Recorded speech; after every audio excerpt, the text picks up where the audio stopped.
సికింద్రాబాద్లోని doctor Narayana college of hotel మేనేజ్మెంట్లో 100% job guarantee 966365 నమస్తే, నేను Keshav. Welcome to Suman TV. ఆంధ్రప్రదేశ్లో రాజకీయాలు రెండో దశకి చేరుతున్నాయా? అందులోనూ కక్షపూరిత రాజకీయాలు అనే అంకంలో రెండో దశని చూస్తున్నామా? ఋషికొండ ప్యాలెస్ చుట్టూ ముందుగా వివాదం రాజుకుంది. ఇప్పుడు వైఎస్ఆర్సీపీ వివిధ ప్రాంతాల్లో కడుతున్నటువంటి కార్యాలయాల చుట్టూ కూడా వివాదం ముసురుకున్నటువంటి పరిస్థితి. ఈ కార్యాలయాలకి నిజంగానే అనుమతులు ఉన్నాయా లేవా? కోర్టు ఉత్తర్వుల్ని ఉల్లంఘించి మరీ అధికారులు వాటిని కూల్చేశారా? ఇప్పుడు ఈ పరంపర ఎటువైపు దారి తీయబోతోంది? గతంలో చేసినటువంటి అక్రమాలని మేము సక్రమం చేస్తున్నాం అనేటువంటి మాట అధికార పార్టీ చెప్తుంది. మరోవైపు కక్ష సాధింపులకు దిగుతున్నారని వైఎస్ఆర్సీపీ నేతలు విమర్శిస్తున్నారు. ఇందులో ఏది నిజం?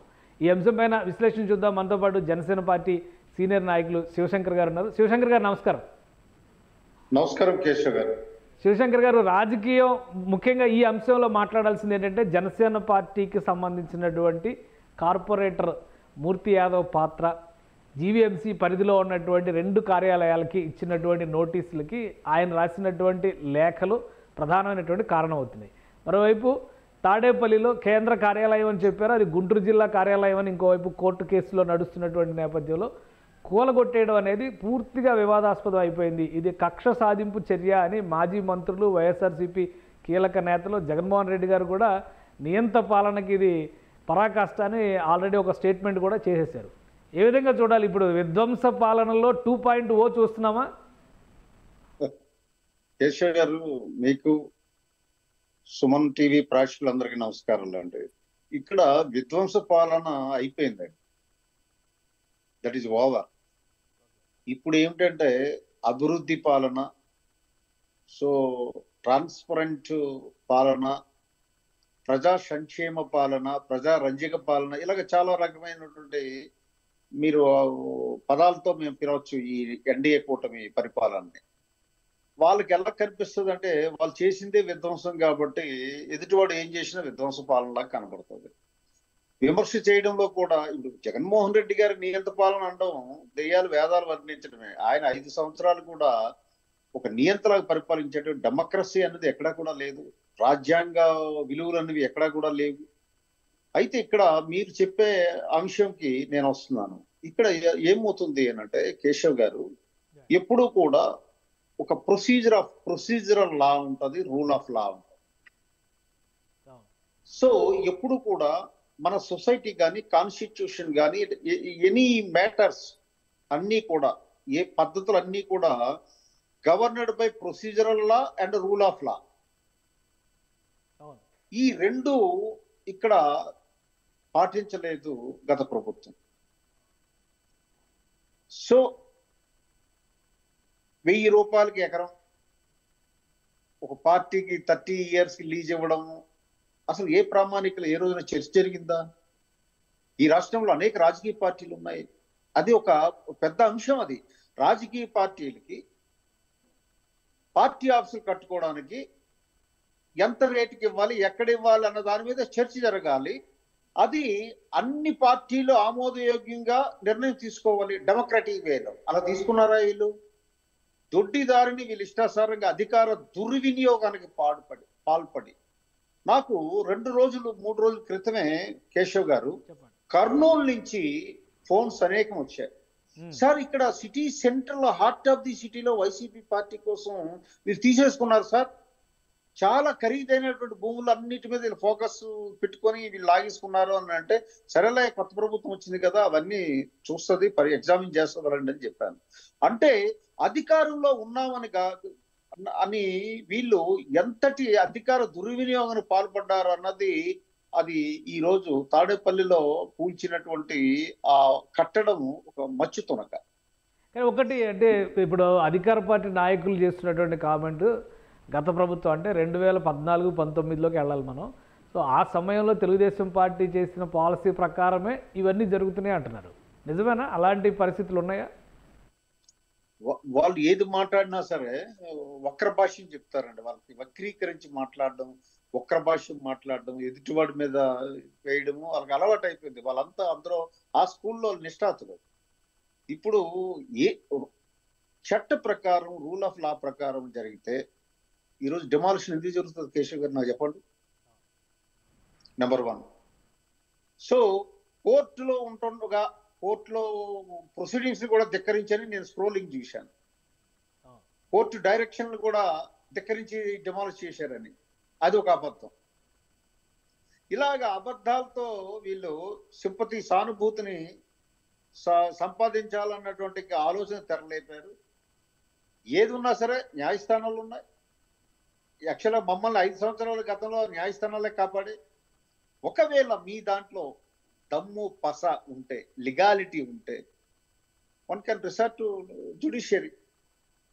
ఎందుకు ఈ అనవసరమైనటువంటి సానుభూతి రాజకీయాలు మాట్లాడడం? అనవసరం కదండి. ఒకటంటే శివశంకర్, ఒక చోట 2 చోట్ల అంటే మాట్లాడవచ్చు, కానీ ఇప్పుడు చాలా చోట్ల నిర్మాణాలు ఉన్నాయి. ఆల్రెడీ మనం కొన్ని నిర్మాణాలు చూస్తున్నాం. అనకాపల్లి భవనం, విజయనగరం భవనం, విశాఖపట్నం భవనం, అండ్ మచిలీపట్నంలో ఒక భవనం. ఆల్మోస్ట్ కొన్ని భవనాలు అయితే 80%, 90% పూర్తవుతున్నటువంటి పరిస్థితి ఉంది. సో ఒకవేళ లీగల్ ప్రొసీజర్ని ఫాలో అవ్వకుండా ఈ నిర్మాణాలు కనుక జరిగి ఉంటే సిఆర్డిఏ పరిధిలో జరిగినటువంటి పర్యవసానాలే మిగతా చోట్ల కూడా చూసే అవకాశం ఉంటుందా, లేదా రాష్ట్ర వ్యాప్తంగా అసలు ఏ క్రైటీరియా ప్రకారం తీసుకున్నారో దీనిపైన ఏమన్నా సమగ్ర అధ్యయనం చేయాల్సినటువంటి అవకాశం కనిపిస్తుందా? కేశవ్ గారు, మీరు అనేక దగ్గరలో ప్లాన్ డీవియేషన్ అయితేనే వచ్చి మున్సిపల్ కార్పొరేషన్ ముందు నోటీస్ ఇస్తారు. మీరు ప్లాన్ ప్రకారం కట్టలేదని చెప్పేసి డిమాలిష్ మీరు చేయమంటారు, మీరు రిప్లై ఇవ్వమంటారు. మనం రిప్లై ఇచ్చాక మీరు కానీ నేను కానీ కట్టినా అదే పర్యవసానం మనకు కూడా. ప్లాన్ డీవియేట్ అయినా, ప్లాన్ లేకుండా కడితే ఫస్ట్ జరిగే కార్యక్రమం ఏంటి అంటే town planning officer, assistant commissioner of town planning మనకు నోటీస్ ఇస్తాడు. మీరు ప్లాన్ అప్రూవల్ లేకుండా కడుతున్నారు, మీరు దీని మీద వివరణ 7 రోజుల్లో ఇవ్వండి అని అంటాడు. మనం వివరణ ఇస్తాం. అరే, municipal act 1993 AP Hyderabad municipal act ఉంది కదండి. యాక్ట్ ఉంది, రూల్స్ ఉన్నాయి, ప్రొసీజర్ ఉంది. అంటే జగన్మోహన్ రెడ్డి గారికి లా ఒకలాగాను, ఇంకోలా అదే రూల్ ఆఫ్ లా అని నేను ఇందాకే మీకు మెన్షన్ చేశాను. చట్టబద్ధ పాలన, చట్టము అందరికీ సమానమే, చట్టము ఎవరికి చుట్టం కారాదు. ఒక ట్రాన్స్పరెంట్ అడ్మినిస్ట్రేషన్ ఉండాలి. సో మనం ఎప్పుడైతే మీరే దాన్ని డిమాలిష్ చేయండి అని ఇస్తారు నోటీసు, చేయకపోతే వాళ్ళు వచ్చి డిమాలిష్ చేస్తారు. అంటే సామాన్యుడికి ఒక న్యాయం, జగన్మోహన్ రెడ్డి గారు వైసీపీ పార్టీ మన ఆఫీసులకు ఒక న్యాయము, ఇలా ఉండదు కదండి కేశవ్ గారు. చట్టం తన పని తాను చేసుకుపోతుంది. ఇది ఏ కక్ష సాధింపే కాదు. కూల్చివేత ఖర్చులు కూడా సదరు వారి నుంచే, ఎవరైతే వైలేషన్స్కి పాల్పడ్డారో వారి నుంచే వసూలు చేస్తూ ఉంటున్నారు సిఆర్డీఏ అధికారులు. పాసిబుల్ అవుతుందా? నిజంగానే ఆయన ఐఏఎస్ ఆఫీసర్ కృష్ణతేజ కేరళలో అలానే కొన్ని రిసార్ట్స్ ఇల్లీగల్గా ఉన్నాయని సుప్రీంకోర్టు ఆర్డర్ ఇచ్చినా కూలగొట్టి వాళ్ళ చేత డబ్బులు కట్టించారు. ఇప్పుడు ఆయన్నే పవన్ కళ్యాణ్ గారు స్పెషల్ ఆఫీసర్గా పిలుస్తున్నారని చెప్పని డిస్కషన్ నడుస్తుంది. సో అటువంటి పరంపర ఏమన్నా ఆంధ్రప్రదేశ్లో మొదలవుతుందా? అంటే ఎవరైనా సరే అక్రమ కట్టడాలు కట్టినట్లయితే, ప్లానింగ్ రూల్స్ కి విరుద్ధంగా కట్టినట్లయితే వాళ్ళనే తొలగించమని నోటీస్ ఇస్తారు కేశవ్ గారు. తొలగించకపోతే ప్రభుత్వమే అది చేసి, ఆ పని చేసి ఆ డబ్బులు వాళ్ళ నుంచే వసూలు చేస్తుంది. ఇది లా. ఇది అందరి విషయంలో చేస్తుంది. ఒక్క వీళ్ళ కోసం ప్రత్యేకించి రూలు కానీ లా కానీ పెట్టలేదండి. అయితే వాళ్ళకి రూల్స్ లాస్ చదవలేదు, చూడలేదు. వాళ్ళు చెప్పిందే మీకు శివగామిలాగా నా మాట శాసనం అన్నట్టు పరిపాలించారు కాబట్టి లాస్ట్ 5 years వాళ్ళకి రూలు తెలియదు, లా తెలియదు కాబట్టి అలా మాట్లాడుతున్నారు తప్ప as per law this government will work అండి. ఈ ప్రభుత్వము చట్టబద్ధ పాలన చేస్తుంది. అందులో ఏమాత్రం డీవియేషన్ ఉండదు. కక్షపూత రాజకీయాలకి తావులేదండి. రైట్. ఇంకొకటి, ఇప్పుడు ఋషికొండ ప్యాలెస్ గురించి కూడా దేశవ్యాప్తంగా చర్చ జరుగుతుంది. అది ఆ ప్యాలెస్ పరిస్థితి ఏంటి, ఏ విధంగా ఉంటుంది? ప్లస్ ఋషికొండ ప్యాలెస్ కావచ్చు, విశాఖపట్నంలో ఇప్పుడు కడుతున్నటువంటి వైఎస్ఆర్సీపీ కార్యాలయాలు కావచ్చు, ఇవన్నీ కూడా జనసేన పార్టీ కార్పొరేటర్గా ఉన్న మూర్తి యాదవ్ వేసినటువంటి పిటిషన్ల ద్వారానే బయటకు వచ్చినాయని ఒక చర్చ నడుస్తుంది. ఏంటి, జనసేన పార్టీ పాలసీ పరంగా రాష్ట్ర వ్యాప్తంగా ఇలాంటి వాటిపైన దృష్టి పెడుతుందా?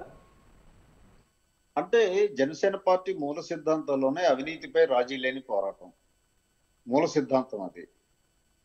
ఇంకోటి ఏంటంటే ఋషికొండ వేరండి, మిగతా వైసీపీ కార్యాలయాలు వేరండి. ఋషికొండలో ఏం జరిగింది అని అంటే అనేక చట్ట ఉల్లంఘనలు జరిగాయి. సిఆర్జెడ్ రూల్స్ వైలేషన్ అయింది. టూరిజం ప్రాజెక్ట్ పేరుతోనమాట వాళ్ళ ఎన్విరాన్మెంట్ లాస్ వైలేషన్ జరిగింది. టూరిజం ప్రాజెక్ట్ అని చెప్పి పర్మిషన్స్ కొని తెచ్చుకున్నారు. చివరికి అది టూరిజం ప్రాజెక్టా అంటే టూరిజం ప్రాజెక్ట్ కాదు. That is a palace, luxurious palace. అంటే పూర్వం మొఘల్ సామ్రాజ్యంలో ఒక రాజులు కట్టేవారు మహల్, శేష్ మహల్ ఇలాంటివన్నీ కూడా. ఆ రకంగా హుమయూన్ కట్టినటువంటి మహల్స్ పోలిన మహల్ని ఇక్కడ ఎందుకోసం కట్టారు అది తేలాల్సి ఉంది. దేనికోసం కట్టారు? కోర్టులో టూరిజం ప్రాజెక్ట్ అని సబ్మిట్ చేశారు అఫిడవిట్లు, కౌంటర్ అఫిడవిట్లు. మరి ఆ విషయం ఏమిటనేది తేలాల్సి ఉంది. ఇవన్నీ కూడా అంటే చట్ట ఉల్లంఘన, అలాగే మోసపూరితమైనటువంటిది. There is a conspiracy. దాన్ని పర్మిషన్స్ అబ్టైన్ చేయడానికి కోసమే కాన్స్పిరసీ. దానికి బాధ్యులైనటువంటి అధికారులు ఎవరు, వాళ్ళు ఎలా ప్రవర్తించారు అంటే ఒక లెజిస్లేచరు, ఎగ్జిక్యూటివ్, లెజిస్లేచర్ తప్పు చేస్తే ఎగ్జిక్యూటివ్ చెక్ చెప్పాలి. అది అంబేద్కర్ గారి ఆలోచన విధానం, సపరేషన్ ఆఫ్ పవర్స్ కాన్స్టిట్యూషన్ లో. ఇక్కడ అలా జరగలేదు. రెండు మిలాఖాత్ అయింది. మిలాఖాత్ అయిపోయి ఆయన ఏం చెప్తే అది గెంతడం మొదలు పెట్టారు ఆఫీసర్స్. అది ఎప్పుడూ ప్రమాదకరమే. అందుకని ఋషికొండ ఇష్యూ వేరండి. దాంట్లో అనేక అంశాలు ముడిపడి ఉన్నాయి. ఆ ఇన్వెస్టిగేషన్ లో భవిష్యత్తులో వాటి పరిస్థితి తేలుతుంది. ఇక ఇదంటారు ఈ నిర్మాణాలకు సంబంధించి ఇప్పుడు సిఆర్డీఏ పరిధిలో తాడేపల్లిలో కట్టాలకూర నిర్మాణానికి సంబంధించి కొన్ని డాక్యుమెంట్స్ ఆల్రెడీ బయటకు వచ్చింది. సిఆర్డీఏ కొన్ని కాపీలు కూడా రిలీజ్ చేసింది. అధికారులు అబ్జెక్ట్ చేసిన, ఈ ల్యాండ్ ఇవ్వడానికి కుదరదు అని చెప్పి నోట్ పుటప్ చేసిన, డిప్యూటీ కలెక్టర్ స్థాయి వ్యక్తి ఫైల్ ఫార్వర్డ్ చేసిన, ల్యాండ్ ఎవరు హ్యాండ్ ఓవర్ చేశారు, ఎవరు స్వాధీనంలో తీసుకున్నారు, ఆల్మోస్ట్ నిర్మాణాలు ప్రారంభమైపోయినటువంటి పరిస్థితి ఉంది. జీవీఎంసీ కూడా మీరు పెట్టినటువంటి అభ్యర్థన పరిశీలనలో ఉంది. ఆల్రెడీ మీరు నిర్మాణం చేసినట్టుగా అంటే అధికారులు కళ్ళు మూసుకున్నారా? అధికారులు తెలిసి తెలియక సహకరిస్తున్నారా? అలానే కుదరదు అని అధికారులు చెప్పినా కానీ ఏ ధైర్యంతో ఇవన్నీ టేక్ ఓవర్ చేయడం జరిగింది? ఎలా చూడాలి దీన్ని? అది అధికార మదం అండి. ఇప్పుడు మీరు మంచి పాయింట్ రైజ్ చేశారు కేశవ్ గారు. 431 రోజుల నుంచి పెండింగ్ పెట్టుకున్నాడు ఎందుకంటే అధికారి. సో ప్లాన్ సక్రమంగా ఉంటే సక్రమంగా ఉంది, డీవియేషన్స్ ఉన్నాయంటే డీవియేషన్స్ ఉన్నాయి. ఆ డీవియేషన్స్ ని ఇమీడియట్ గా రెక్టిఫై చేయమని నోటీస్ ఇవ్వాలి, 1 వీక్ టైం ఇవ్వాలి. టైం ఇచ్చి ఫర్దర్ మళ్ళీ విజిట్ చేయాలి. మళ్ళీ ఎనీ డీవియేషన్స్ ఉంటే దిస్ ఈజ్ టౌన్ ప్లానింగ్ తాలూకా ప్రక్రియ. ఆయన పెండింగ్ పెట్టుకొని సడన్ గా ఈ మధ్య కాలంలో గవర్నెన్స్ మారిపోతుంది అనడానికి ఆయన పర్మిషన్ ఇవ్వడం అంటే ఇక్కడ అధికారులు ఏ రకంగా పనిచేశారో మనకు స్పష్టంగా అర్థమవుతుంది. ఇవన్నీ బయటకు వస్తాయి. ఇప్పుడు ఇవన్నీ కూడా విచారణలో తేలుతాయి. ఎవరు తప్పు ఉంది? అసలు టౌన్ ప్లానింగ్ అప్రూవల్ లేకుండా కట్టడం ఎవరు కట్టారు? సంబంధిత వ్యక్తులు ఎవరు? వాళ్ళకి అధికార ప్రభుత్వం నుంచి ఏ రకంగా వాళ్ళకి అందింది, మద్దతు ఎలాగ అందింది? అంటే ప్రభుత్వమే తప్పు చేస్తే, కంచే చేను వేస్తే ప్రభుత్వం ప్రజలకు చెప్పాలి, అయ్యా మీరు రూల్స్ని కానీ చట్టాన్ని కానీ అతిక్రమించకండి అని చెప్పవలసిన ప్రభుత్వం అతిక్రమిస్తే ఏం చేయాలి కేశవ్ గారు? అది ఎంత దుస్సాంప్రదాయం! ఏం మెసేజ్ ఇచ్చారు వీళ్ళు ప్రజలకి? ఇవన్నీ మనం ఆలోచించాలి. రాజకీయ కోణంలో కాకుండా సామాజిక కోణంలో కూడా దీన్ని ఆలోచించాలి. ఇలా అయితే చేసుకుంటూ పోతే అసలు రూల్ ఆఫ్ లా అనేది ఏమి ఉంటుందా? బలవంతుడిదే రాజ్యం, బలహీనుడు ఏమవుతాడు? అంటే మనం ఎక్కడికి వెళ్తున్నాం? ఈ ప్రభుత్వం అటువంటి పక్షాన, అటువంటి అణచివేత లేదంటే బలహీనుల పక్షాన నిలబడుతుందా? ఈరోజు అసెంబ్లీలో ఈ 2 రోజులు జరిగినటువంటి పరిణామాలు కానీ గత ప్రభుత్వానికి ఈ ప్రభుత్వానికి డిఫరెన్స్ ఉందని మీరు అనుకుంటున్నారా? ఎందుకంటే విమర్శలు మళ్ళీ వారు చేసిన విమర్శలు నిన్నటి వరకు ఇప్పుడు వీరు చేస్తున్నటువంటి పరిస్థితి ఉంది. ప్రజల్లో కూడా ఒక అయోమయం వస్తుంది. నిజంగానే వీళ్ళు కూడా అలానే ప్రవర్తిస్తున్నారా అనేటువంటి ఆలోచన రాకముందరే మీరు ఏం క్లారిటీ ఇస్తారు ఈ 2 రోజుల అసెంబ్లీ సమావేశాలు కానీ ఈ మొత్తం రాద్ధాంతం పైన కానీ? మీరు ఈ 2 రోజులు అసెంబ్లీ సమావేశం మీరు చూశారు. సో మాజీ ముఖ్యమంత్రికి సముచిత గౌరవాన్ని ఇచ్చారు. కారుని ఎంతవరకు అలౌ చేశారు? సో పూర్తి గౌరవాన్ని ఆయనకి ఇవ్వడం జరిగింది. సో మంచి సాంప్రదాయాన్ని సృష్టించారు. ఆయన ఎటువంటి సాంప్రదాయాన్ని సృష్టించాడంటే ప్రమాణ స్వీకారం అయిపోయాక వెంటనే వెళ్ళిపోయి ఆ గదిలో కూర్చొని వాళ్ళతో మాట్లాడి ఒక అరగంటలో 30 గంటలో అందరూ వెళ్ళిపోయారు. ఈ రోజు ఎవరు అటెండ్ అవ్వలేదు. స్పీకర్ ఎన్నికయ్యేటప్పుడు కేశవ్ గారు ప్రతిపక్ష నాయకులు, అధికార పక్ష నాయకులు అందరూ కూడా తీసుకెళ్లి స్పీకర్ని ఆయన కుర్చీలు చేసి ఆశీర్వదించడం అన్నది ఒక సాంప్రదాయం, భారతదేశంలో సాంప్రదాయం అది. ఆ సాంప్రదాయాన్ని ఈరోజు ఏం చేశారండి జగన్మోహన్ రెడ్డి? అంటే అధికారం తీసుకున్నావు, ఓటమిని అంగీకరించవా? ఇట్ ఈజ్ ఎ డెమోక్రసీ అండి. గెలుపు ఓటములు కాదు, ప్రజల పక్షాన ఉండడం నేర్చుకోమనండి. వారికి నేను చెప్తున్నాను, వైసీపీ నాయకులకి, గెలిస్తే ఒక మాట, ఓడిపోతే ఒక మాట కాదు. ప్రజల పక్షాన ఉండి ప్రజా జీవితంలో మీరు ప్రజల కోసం కార్యక్రమాలు చేయాలి తప్ప ఏదో మీ ఎస్టేట్ లాగా మీరు ఏదో కోల్పోయినట్టు మీ యొక్క రాజ్యం ఇదేమి రాజరిక వ్యవస్థ కాదండి, డెమోక్రసీ. అది అర్థం చేసుకోమని చెప్పండి వైసీపీ నాయకులకు. మీ ద్వారా నేను హితవు పలుకుతున్నాను కేశవ్ గారు. రైట్, థ్యాంక్ యూ శివశంకర్ గారు, మీ అభిప్రాయాలు తెలియజేసినందుకు. ఇది రాష్ట్రంలో రాజకీయాల పరిస్థితి ఎలా ఉన్నప్పటికీ కూడా ప్రభుత్వం అనుసరించాల్సినటువంటి విధానాల విషయంలో ఒక నిర్దిష్టమైనటువంటి వైఖరిని ఈ కొత్త ప్రభుత్వం అనుసరిస్తుందని, అలానే గతంలో జరిగినటువంటి తప్పుల్ని సవరించేందుకు అధికారులకు పూర్తి స్వేచ్ఛనిస్తుందని శివశంకర్ గారు చెప్తున్నారు. మరోవైపు నుంచి అక్రమంగా నిర్మాణాలు చేయడం కానీ, అనుమతులు రాకుండానే నిర్మాణాలు చేయడం, ప్రభుత్వ స్థలాలను స్వాధీనంలోకి తీసుకోవడం అనేది ఖచ్చితంగా నేరమే అవుతుంది. చట్ట ప్రకారం దానిని శిక్షించే విధంగా కొత్త ప్రభుత్వం పనిచేస్తుందని ఆయన స్పష్టం చేస్తున్నారు. ఇది special discussion. Keep watching. Suman టీవీలో మీ పర్సనల్ అండ్ బిజినెస్ ప్రమోషన్స్ కోసం కింది నెంబర్కి కాంటాక్ట్ చేయండి.